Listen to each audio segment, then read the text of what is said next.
Курманбек Салиевич менен, Жаныш менен жолугуп, башка бошто жаткан милиция кызматкерлери менен жолугушканда 6-7 апрелдерде Таласта да бир топ окуялар болгонун биз маалымат алып, ошо Таласка барышыбыз керек экен. Биз Таласка чыкканбыз. Кечээки оппозиция бүгүн бийликтин ошондой кемчилиги кетет, бийлик катаал болот. Анан бул бүгүнкү кечээ оппозиция болуп, бүгүн убактылуу өкмөт дегендер бүгүн бийликтегилер. Анан алардын ишине биз өзүбүз болуп турушубуз керек. Ошол акыркы биз Курманбек Салиевич менен ушул жерде отурганда бир өтүнүчүн айтып кетти. Аны бардык жерде айтты. Мен ошол өтүнүчүн силерге дагы айткам. Бирок дагы бир жолу укук коргоочу катары кайталап айтып коеюн. Ошо болгон окуяларды эл аралык комиссия келип текшерсин, ошону сураңгыла деген. Азыр мен дагы ушул мына силерге кайрылат элем. Ушул бир нерсени сурагылачы. Эл аралык комиссия келсин, эл аралык комиссия текшерсин ушул окуяларды. Ошолор келип баасын берсин. Себеби мынакей акыркы өтүнүчү. Азыр биз улуттук деңгээлде муну текшергенде өкмөт текшерет да, кайра элечи. Ооба да. Ошол прокуратура текшерет да. Ошолордун текшергенине силер канчалык деңгээлде ишене аласыңар? Вообще ишенбейбиз. Биз канчалык деңгээлде ишене алабыз? Мисалы үчүн биз укук коргоочу дейсиңер, биз үчүн деле баардык жерде жап-жашыл свет болду, келгиле, киргиле, көргүлө деген эч ким жок. Азыр тияка барсак дагы биз татаал больницаларга киргизбейт. Милициялар жаткан жерлерди биз сураштырып, ошол акырын бирөөлөр телефон айтып, палан жерде милиция жатат, палан үйдө милиция жатат. Ооруп, мындай болуп атат деген маалыматтарды биз бирден чогултуп атабыз. Булардан келсе маалымат бергиле бизге, биз барайлык ошону. Мына жаткан жерлерге биз бардык. 42 ооруп жарадар болуп жаткан милицияларды барып көрдүк, акыбалдарын көрдүк. Анан ошолорду мынакей силер бизге айтып атасыңар, мына милицияларды көрсөтпөй атат. А биз кимди көрсөтөбүз? Кимди алып барып мына телевидение кас могу жерде милиция бар деп өзүбүз таппай атсак, өзүбүз көрбөй атсак. Анан кийин силерде ошондой маалымат болсо, айткыла айланайындар, суралабыз. Биз көз карандысыз комиссия колубуздан келген ошо мынакей мен азыр кыздарга көрсөттүм, мына силерге дагы бир көрсөтүп коеюн. Сөзүм ишеничтүү болсун. Мына немеден Оштон 135 милициянын немесин алдык биз. Ошо списогун алдык мынакей. Врачтар кол коюп, ушулар кайрылды. Ушулар жатат больницада деп бизге беришти. Ошолордун 42си менен жолугуп жазып чыктык. Каерде болду, кантип барды, кандай болду, ким урду, кантип кайра келди. Мына акыркы бала, бир 23 жаштагы бала мурда күнү келди. Булар чачылып кетишкен. Ар ошо карапайым элдер бирден тамбашын алып чыгып башка жака үйлөрүндө багып ошентип, бирок Оштон кеткендердин баардыгын тирүү тактадык биз. Мына азыр Жалал Абадтын уурдусуна барып бешинде жолуктук баягы Адылбек Айдарбекович дегенге. Канчаны жөнөткөн Жалал Абад? Канчасы келди? Канчасы больницада жатат? Көрсөткүлө деп. Эми биздин кылар ишибиз ошол экен да, биздин колубуздан келген ошол болуп атат. Анан кийин биз бирге силер менен урушайлык же башкалар.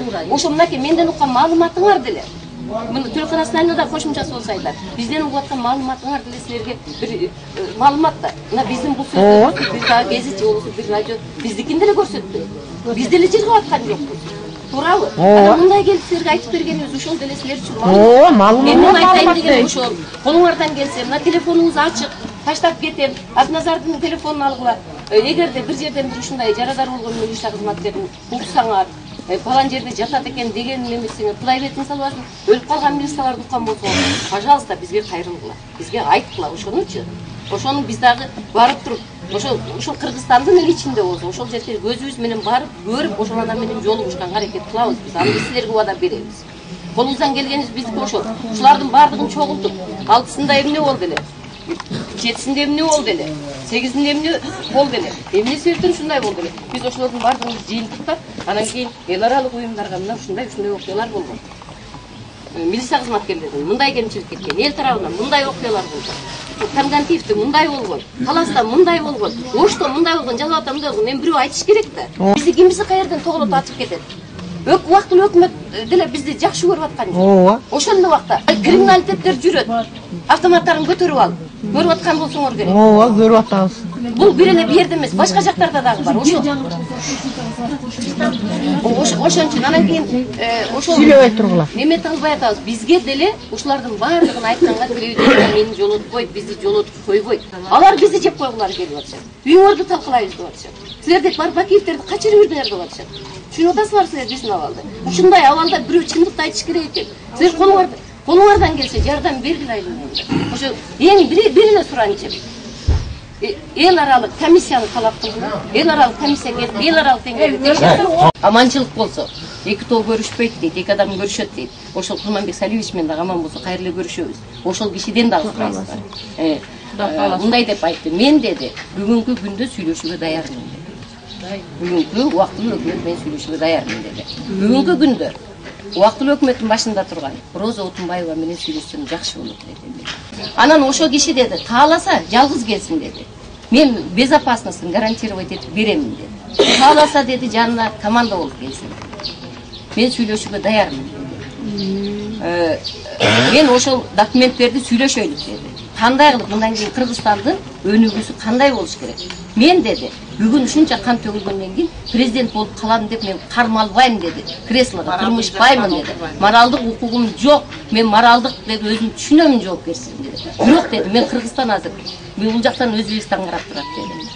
Кыргызстандын экиге бөлүп кетишин каалабайм. Жарандык согуш болуп дагы кан төгүлүшүн мен каалабайм деди. Биз таласка изилдейбиз. Өтө көп окуялар таласта болгон экен. Эки власть, бириси өзүн өзү жарыялаган власть, экинчиси болсо али полномочиясын тапшырып элек власть. Бул жерге жолугуш өткөзгөндөн кийин убактылуу өкмөткө айттым. Мен ыйгарым укугуму бергенге даярмын. Мен документтерди кол коеюн, Роза Исаковна келсин, каалаган командасы келсин, мен сүйлөшөйүн дегенде, ошолор Бакиев кетпей туруп, ошо менен сүйлөшүп, бул Кыргызстандын абалын чечип калыш керек эле да. Анткени Курманбек Салиевич айтты, мен даже атамдын үйүн келип, садик кылабыз, алабыз дегенде биз айттык өкмөткө. Ай, тийбегиле. Силер эмне, бандитсиңер эмне? Мыйзам бар. Бандит болуп атпайбы? Деп ошентип айтып. Бандиттерден да хуже болуп атпайбы? Ошон үчүн токтоткула, суроолорду биз окуп берели. Тиякта өзүнчө мен бийликмин деп тилер отуруп алып, эки бийлик бар бүгүнкү күндө. Легитимный президент жана мыйзамсыз тиги келген өкмөт. Бул деген реальная угроза государственной целостности страны. Мен өзүм жанымды сактап кете албайм, мен элим жөнүндө, ушу Кыргызстан жөнүндө ойлонуп, азырынча ушерде отурам деди. Анан ал айтты, кыздар, моралдык жакта мен түшүнүп атам деди. Мен президент болгум келбейт деди, болбойм деди. Бирок мен ошондо дагы президент катары жоопкерчилик мойнума алып алып, баарын түшүнүп туруп качпай дейт. Ушул азыркы мезгилден өткөн мезгилден кеткенге мен аракетти жасайын деп атам. Бирок убактылуу өкмөт Роза Отунбаева жана 2-3 киши келсин деди. Мен күтүп атам деди. Анан айтты, в данном формате у меня есть реальные инструменты. Мен түшүнүп атам, жана мен жардам бергенге макулмун деди. Инструменттерим бар деди. Такие как подписание документа по вопросу переходного правительства. И Роза Отунбаева жөнүндө айтты, переговорный процесс жөнүндө айтты. Жана айтты, эгерде ошону чечип алсак деди, мага дагы, бул жердеки элге дагы, жана могорки өкмөткө дагы бир жеңилдик болуп сүйлөшө алабыз деди. Ал биздин формат эмес уже, биз түшүнүп аттык. Эгерде ошондо отурса чогуу президент жана ошол убактылуу өкмөт көп нерсени чечип алмак. Бир азыркы убактылуу өкмөттүн мүчөсү айтты, балким биз аны экс-президент кылып калтырмакпыз деди.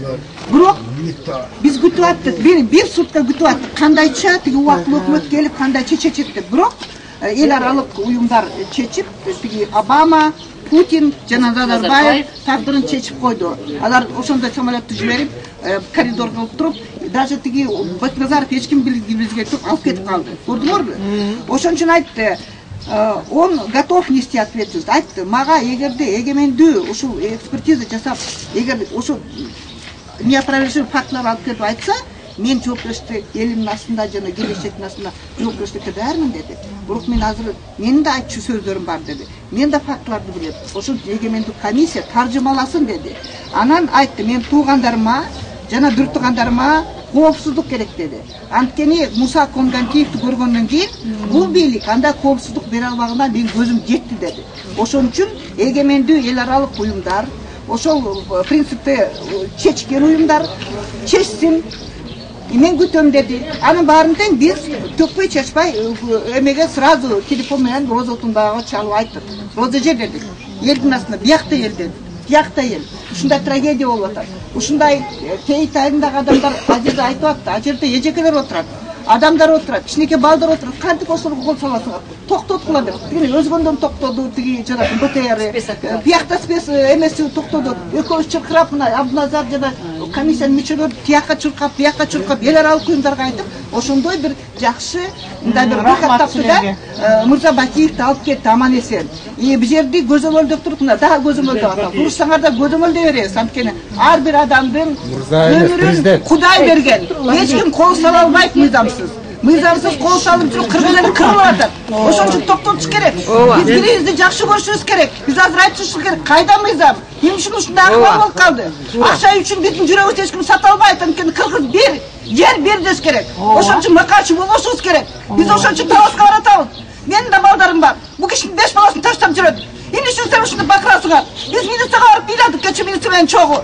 Ким укук берип туруп милицияга ошондо сабагандай? Ким? Обама, Путин, Путин Россия кадимкидей келишип атат биздин мамлекетке. Ошон үчүн азыр сабырдуулук кылып, азыр бири-бирине мушташпай, азыр бир аябай бир тынч мезгил келип туруп, андан кийин инструменттерди киргизип, Бакиевке да жардам бериш керек. Кимге Мусага да жардам бериш керек. Өлгөн адамдарга да жардам бериш керек.